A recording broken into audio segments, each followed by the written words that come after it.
चीन नहीं चाहता उसके सरकारी ऑफिसों में कोई विदेशी हार्डवेयर हो। चिप पर नियंत्रण जितना बढ़ रहा है, चीन का नजरिया उतना ही राष्ट्रवादी होता जा रहा है। और इसके दूरगामी परिणाम हो सकते हैं। कई लोग इसे तकनीक का शीत युद्ध कहते हैं। इससे अंततः क्या होगा और मिलिट्री इसमें निर्णायक भूमिका में क्यों होगी? चीन के सरकारी कार्यालय अब भी पश्चिमी देशों के हार्डवेयर और सॉफ्टवेयर इस्तेमाल कर रहे हैं।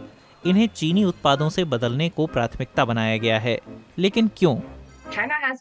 चीन पश्चिमी टेक्नोलॉजी को लंबे समय से बदलने की कोशिश कर रहा है, स्नोडेन लीक से हुए खुलासे के चलते कि कैसे अमेरिका अपनी टेक्नोलॉजी के जरिए जासूसी करता है।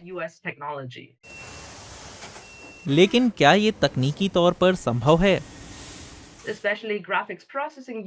खासकर ग्राफिक्स प्रोसेसिंग यूनिट यानी जीपीयू ऐसी चीज है जिसे चीन को निर्यात होने से अमेरिका रोक रहा है।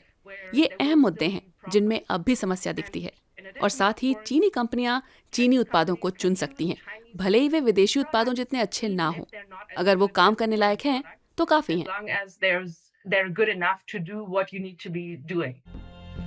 और अमेरिका की क्या प्रतिक्रिया है? वही जो टिकटॉक के साथ हो रहा है।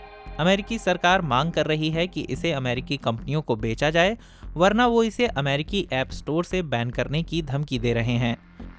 अमेरिका चाहता है कि इसके यूजर डेटा तक चीनी सरकार की पहुंच न हो। दूसरी ओर है एनवीडिया। इस अमेरिकी कंपनी की सबसे एडवांस हाईटेक चिपों को चीन को नहीं बेचा जा सकता। मकसद है चीन को आधुनिक हाईटेक पाने से रोकना। अमेरिकी कंपनियों को इसके लिए कड़े जुर्माने लगाने का डर दिखाया जा रहा है।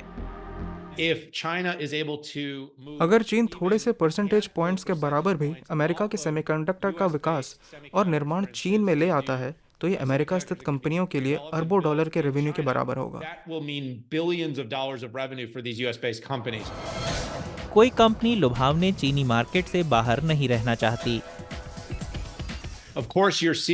जाहिर है, आप अमेरिका स्थित कंपनियों को अमेरिका और चीन के साथ एक चूहे बिल्ली जैसा खेल खेलते देख सकते हैं, जो ये तय करने के लिए है कि कौन से उत्पाद चीन को निर्यात किए जा सकते हैं।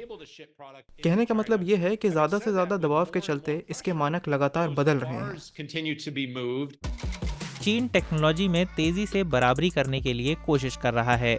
ये अपने स्टार्टअप्स में पश्चिम के बराबर ही अरबों यूरो का निवेश कर रहा है, खासकर बीजिंग के उत्तर में चीन की सिलिकॉन वैली में, क्योंकि जिसके पास भी सबसे ताकतवर आईटी होगा, उसके पास भविष्य में सबसे ताकतवर सेना भी होगी।